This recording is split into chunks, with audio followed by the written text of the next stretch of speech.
Marian arts and ക്രാഫ്റ്റ്സിലേക്ക് എല്ലാവർക്കും സ്വാഗതം. ഇത് നമ്മുടെ ചാനലിലെ 6ാമത്തെ പുൽക്കൂട് മേക്കിംഗ് വീഡിയോ ആണ്. ബാക്കി 5 പുൽക്കൂടുകൾ കാണാൻ താല്പര്യമുള്ളവർ നമ്മുടെ ചാനലിൽ കയറി പ്ലേലിസ്റ്റ് എടുത്തു കഴിഞ്ഞാൽ ക്രിസ്മസ് ക്രിബ് എന്ന് പറഞ്ഞ പ്ലേലിസ്റ്റിൽ എല്ലാം കിടപ്പുണ്ട്.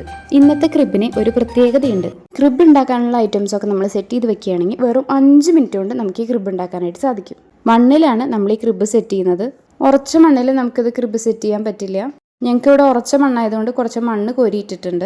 ഇനി നമുക്ക് വേണ്ടത് 4 കമ്പാണ്, 2 വലുതും 2 ചെറുതും.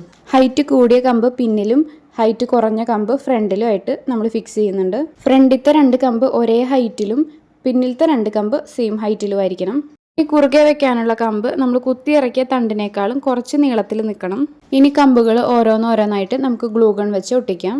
വേസ്റ്റ് മെറ്റീരിയൽസ് മാത്രം ഉപയോഗിച്ചാണ് കേട്ടോ നമ്മൾ ഈ ക്രിബ് ഉണ്ടാക്കുന്നത്. ഉണക്കക്കമ്പോ പച്ചക്കമ്പോ എന്ത് വേണമെങ്കിലും ഉപയോഗിക്കാം കേട്ടോ.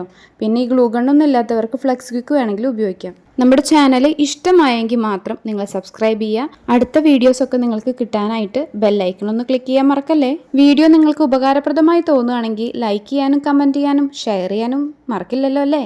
ഇനിയും ഒരുപാട് വെറൈറ്റി ക്രിബുകളും ക്രിസ്മസ് ക്രാഫ്റ്റുകളും വരാൻ പോകുന്നുണ്ട്.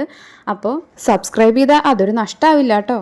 അടുത്ത നമ്മൾ പ്ലാൻ ചെയ്തിരിക്കുന്നത് ഒരു ടേബിൾ ടോപ്പ് ക്രിബാണ്. അതായത് ഇൻഡോറിലൊക്കെ സെറ്റ് ചെയ്യാൻ പറ്റിയിട്ടുള്ള നല്ല ക്യൂട്ടായിട്ടുള്ള ഒരു മിനി ക്രിബ്. വീടിൻ്റെ ഉള്ളിൽ ഒരു ക്രിസ്മസ് വൈബൊക്കെ ക്രിയേറ്റ് ചെയ്യാനായിട്ട് ഒരു ഇൻഡോർ ക്രിബ് അടിപൊളിയല്ലേ. നിങ്ങളുടെ അഭിപ്രായങ്ങളും നിർദ്ദേശങ്ങളും ഇനി എന്ത് ക്രാഫ്റ്റ് വേണം എന്നതിനെക്കുറിച്ചൊക്കെ കമൻ്റായിട്ട് അറിയിക്കുക കേട്ടോ.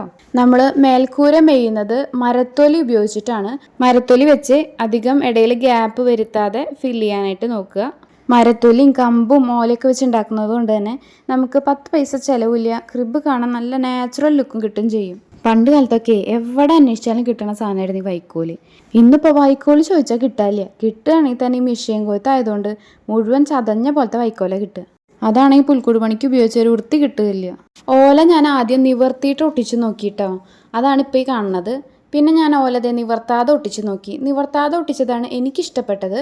അപ്പോൾ നിവർത്തിയിട്ട് ഒട്ടിച്ചതൊക്കെ ഞാൻ വലിച്ചു കളഞ്ഞിട്ട് നിവർത്താത്ത ഓല എടുത്തിട്ട് എല്ലായിടത്തും ഒട്ടിക്കുന്നുണ്ട് കേട്ടോ. നല്ലപോലെ ഉണങ്ങിയ ഓല വേണം നമ്മൾ എടുക്കാനായിട്ട്. ഉണങ്ങാത്ത ഓല എടുത്തു കഴിഞ്ഞാൽ നമ്മൾ ഈ പുൽക്കൂടൊക്കെ സെറ്റ് ചെയ്തതിന് ശേഷം ഓല ഉണങ്ങിക്കഴിഞ്ഞാൽ ഓലകൾ തമ്മിലുള്ള ഗ്യാപ്പ് കൂടുതലായിരിക്കും. ഓലയുടെ വീതി കൂടിയ ഭാഗം വേണം കേട്ടോ നമ്മൾ എടുക്കാനായിട്ട്. വീതി കുറഞ്ഞ ഭാഗം നമുക്ക് കട്ട് ചെയ്ത് കളയാം. ഇപ്പം നമ്മുടെ പുൽക്കൂടിൻ്റെ ഔട്ടർ സ്ട്രക്ചർ കഴിഞ്ഞു കേട്ടോ. ഇനി ഉള്ളിൽ നമുക്ക് വൈക്കോലാണ് ഇടേണ്ടത്. വൈക്കോല് കിട്ടാത്ത കാരണം കൊണ്ട് ഞാൻ കുറച്ച് പുല്ലുണങ്ങിയത് വെട്ടിയിട്ട് ഇട്ട് കൊടുക്കുന്നുണ്ട്.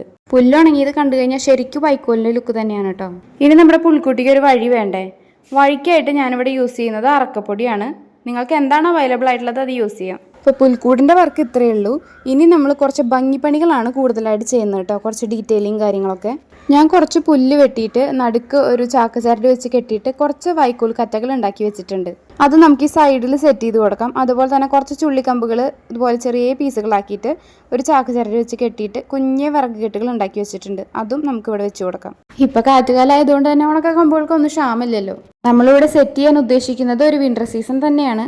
അതുകൊണ്ട് തന്നെ പുൽക്കൂടിന് ചുറ്റും നമ്മൾ വെക്കുന്നതും ഉണക്കക്കമ്പുകൾ തന്നെയാണ്. നല്ല ഭംഗിയുള്ള ചിലകളുള്ള ഉണക്കക്കമ്പുകൾ സെലക്ട് ചെയ്ത് കഴിഞ്ഞാൽ വെക്കുമ്പോൾ കാണാൻ നല്ല ഭംഗിയുണ്ടാവും. കുറച്ചധികം തപ്പി നടന്നിട്ടാണ് കേട്ടോ ഇത്രയും വെറൈറ്റി കമ്പുകൾ ഞാൻ കണ്ടുപിടിച്ചത്. ഈ ക്രിബിൽ നമ്മൾ പച്ചപ്പും ഹരിതാപവും ഒന്നും സെറ്റ് ചെയ്യുന്നില്ല. കാരണം കാറ്റുകാലാണല്ലോ. അപ്പോൾ പിന്നെ അതിൻ്റെ ആവശ്യമില്ല. ഇത്രയും ചെയ്ത് കഴിഞ്ഞാൽ ക്രിബും കഴിഞ്ഞു, ക്രിബിൻ്റെ പരിസരം കഴിഞ്ഞു. ഇനി നമുക്ക് ഓരോ സ്റ്റാച്യൂസ് ആയിട്ട് എടുത്തു വെക്കാം. കുന്നിൻ ചെരുവിലെ കാലിത്തൊഴുത്താണ് കേട്ടോ നമ്മളിവിടെ സെറ്റ് ചെയ്തിരിക്കുന്നത്. ഇത് കണ്ടിട്ട് ഒരു കാലിത്തൊഴുത്തിൻ്റെ ലുക്കൊക്കെ ഇല്ലേ. കാലിത്തൊഴുത്താവാൻ കുറച്ച് നാൽക്കാലികളൊക്കെ വേണമെന്ന് എനിക്കറിയാം. അത് നമ്മളതേ സെറ്റ് ചെയ്യാൻ പോവാണ്. എത്ര പെട്ടെന്നാണല്ലേ ഒരു പുൽക്കൂട് പണി കഴിഞ്ഞത്. എൻ്റെ ജീവിതത്തിൽ ആദ്യമായിട്ടാണ് കേട്ടോ ഇത്ര അധികം പുൽക്കൂട് ഒറ്റ വർഷത്തിൽ തന്നെ ഉണ്ടാക്കണത്. ഇക്കൊല്ലം ഒരു ദിവസം തന്നെ 2 പുൽക്കൂടൊക്കെ ഉണ്ടാക്കുന്നുണ്ട്. ഞാൻ ഈ പുൽക്കൂട് മേക്കിംഗ് ഒക്കെ ഒരുപാട് എൻജോയ് ചെയ്ത് ചെയ്യുന്ന ഒരാളാണ് കേട്ടോ. നിങ്ങൾ ഒട്ടും പ്രതീക്ഷിക്കാത്ത വെറൈറ്റി ഐറ്റംസ് വെച്ചിട്ടുള്ള പുൽക്കൂടുകളാണ് ഇനി വരാനിരിക്കുന്നത്.